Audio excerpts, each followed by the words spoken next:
اللہ تعالیٰ نے یہ کہا ہے کہ کون ہے جو اللہ کو قرض حسنہ دے۔ اس سے مراد یہ ہے کہ اگر کوئی ضرورت مند ہے، کوئی رشتہ داروں میں سے یا باہر میں سے، اور تم استطاعت رکھتے ہو کہ تم اس کو ادھار دے سکو، تو اس کو قرض حسنہ اللہ کو قرض۔ اللہ تعالیٰ کو تو کسی چیز کی ضرورت نہیں ہے، اللہ تعالیٰ تو کل عالم کو دینے والے ہیں۔ یعنی اللہ کو قرض حسنہ دینے سے مراد یہ ہے کہ کسی ضرورت مند کو قرضہ دے دینا تو وہ اس کی نیت پہ منحصر ہے کہ وہ کس نیت سے دیتا ہے۔ تو وہاں پہ اللہ تعالیٰ کیا ہے، وہ بڑھا دے، اللہ تعالیٰ اس کو بڑھا دیتے ہیں، اس کے لیے دگنا یا چوگنا یہ بھی متعین نہیں کیا بلکہ کئی گنا بڑھا دیتے ہیں۔ یعنی ہم جہاں پہ ہماری سوچ بھی نہیں جاتی وہاں تک بڑھا دیتے ہیں، اور اللہ ہی روزی تنگ کرتا ہے۔ یعنی اللہ تعالیٰ جس پر چاہتا ہے روزی تنگ کرتا ہے، اور اللہ تعالیٰ کی طرف سے یہ آزمائش ہوتی ہے اپنے بندوں کے لیے کہ وہ کچھ لوگوں کو روزی کو تنگ کر کے آزماتا ہے، وہ کتنا صبر کرتے ہیں، اور کشادہ کرتا ہے کہ وہ اللہ کے راستے میں کتنا خرچ کرتے ہیں، اور اسی کی طرف تم سب لوٹائے جاؤ گے۔ یعنی جو بھی ہم انسان ہیں، نیک ہیں، بد ہیں، کافر ہیں، مشرک ہیں، مسلمان ہیں، ہم سب کا رجوع، ہم سب کی واپسی آخر کار اللہ تعالیٰ کی طرف ہے۔ اس آیت میں عربک کے ورڈز 3 استعمال کیے گئے ہیں ریڈ کلر کے۔ یضاعفہ وہ بڑھا دے، اضعافاً کئی گنا، یبسط کشادہ کرتا ہے۔ الم ترا کہ نہیں دیکھا آپ نے الی الملائی بنی اسرائیل کے گروہ کو، من بنی اسرائیل بنی اسرائیل کے گروہ کو، ملائی گروہ۔ اس آیت میں بھی اگلا لفظ جو ہے نا ہمارے پاس عربی کا اسپیسیفک ورڈ ہے، وہ گروہ کو۔ کیا نہیں آپ نے دیکھا بنی اسرائیل کے گروہ کو۔ اگلا صفحہ دیکھیے، اگلا ہمارا علامات والا اور بلاکس والے میننگز کا، اس کو نوٹ کرتے ہوئے آگے چلیں گے۔ من بعد موسیٰ، موسیٰ علیہ السلام کے بعد، اذ قالوا جب انہوں نے کہا، لنبی اپنے نبی سے، لہم کہ ان کے لیے، ابعث لنا ملکن کہ ہمارے لیے ایک بادشاہ مقرر کر دے یا بھیج دے، نقاتل فی سبیل اللہ جس کی رہنمائی میں ہم اللہ کی راہ میں جہاد کریں۔ قالا انہوں نے کہا، حل عصیتم ان کتبا کہ کیا ہو سکتا ہے کہ تم اگر فرض کر دی جائے، علیکم القتال تم پر جنگ، اللہ تقاتلوا کہ تم جنگ نہ کرو۔ قالوا انہوں نے کہا، وما لنا اور کیا ہوگا ہمیں، اللہ نقاتلوا اگر ہم جنگ نہ کریں گے، فی سبیل اللہ اللہ کی راہ میں، وقد اخرجنا اور ہم نکالے گئے ہوں گے، من دیارنا اپنے گھروں سے، و ابنائنا اور اپنے بال بچوں سے۔ فلما کتبا پھر جب فرض کر دی گئی، علیہم القتال ان پر جنگ اپنے عہد سے، تولوا پھر گئے وہ، الا قلیلا مگر تھوڑے، منہم ان میں سے، اللہ اور اللہ تعالیٰ، علیم جاننے والا ہے، بالظالمین ظالموں کو۔ پہلے میننگز کو دیکھ لیتے ہیں۔ قالوا قول، اقوال مقولہ، اقوال زرعی، ابعث باعث، مبعوث اور باعث، نقاتل قتل، قاتل مقتول، قتال فی سبیل اللہ، فی الحال، فی الواقع، فی الحقیقت، کتبہ کتاب، کاتب مکتوب، علیکم علیحدہ، علی الاعلان اور علی العموم کے لیے ہم بولتے ہیں۔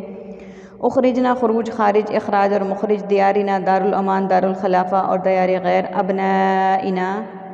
ابن قاسم متبنہ ابن الوقت، قلیل قلیل قلت اور اللہ قلیل، علیم عالم علم معلوم اور تعلیم اور معلومات، بالظالمین ظلم ظالم اور مظلوم اور مظالم کے لیے ہم بولتے ہیں۔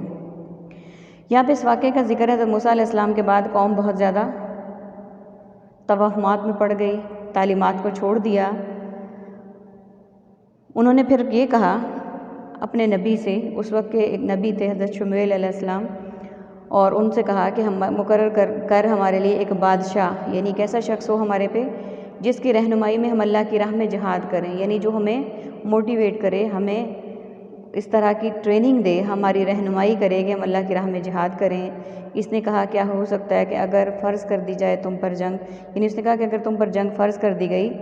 یہ کہ تم، اور پھر تم پر جنگ یہ کہ تم جنگ نہ کرو، یعنی اگر تم پر جنگ مسلط کر دی گئی اور اس کے باوجود بھی نہ کرو تو پھر کیا ہوگا۔ وہ کہنے لگے، اور کیا ہوگا ہمیں کہ اگر ہم جنگ نہیں کریں گے تو کیا ہوگا اللہ کے راستے میں، حالانکہ یقیناً ہم نکالے گئے ہوں گے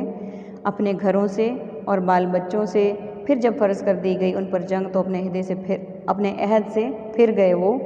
تولو عربی کا اسپیسیفک ورڈ ہے، پھر گئے سوائے چند ایک کے، اور اللہ خوب جاننے والا ہے ظالموں کو۔ یعنی اس آیت میں انہوں نے کہا کہ ہم پر ایک ایسا حکمران ہو، ایک بادشاہ ہو جس کی رہنمائی میں ہم جنگ کر سکیں۔ اصل میں وہ میدان جنگ سے بھاگنا یا فرار کے چکر میں تھے، اور وہ کہنے لگے کہ اگر ہم جنگ نہیں کریں گے تو کیا ہوگا، یعنی کہ اگر وہ جنگ نہیں کریں گے تو ان کا یہ کہنا کہ اگر وہ جنگ نہیں کر سکتے، اور اس طریقے سے یہ ہوگا کہ وہ اللہ تعالیٰ کی راہ میں شہید، اگر وہ جنگ کریں گے اور مارے جائیں گے تو شہید کہلائیں گے، لیکن اگر وہ اپنے گھروں سے نکل جائیں گے اور جنگ سے بچتے پھریں گے اور موت اگر ان کی لکھی گئی ہے تو وہ اسی وقت ان پر آ کر رہے گی، تو وہ جنگ میں مرنا شہادت کا مرتبہ ملے گا، عام مرنے کا جو ہے وہ اور طرح کا ہو جائے گا۔ تو اللہ تعالیٰ یہاں پہ بھی یہ بات فرما رہے ہیں کہ تم بے شک اپنے گھروں سے نکل جاؤ، بال بچوں سے دور چلے جاؤ، جب تم پر جنگ بھی فرض کر دی گئی اور اب تمہارا مرنا بھی مقدر ہو گیا،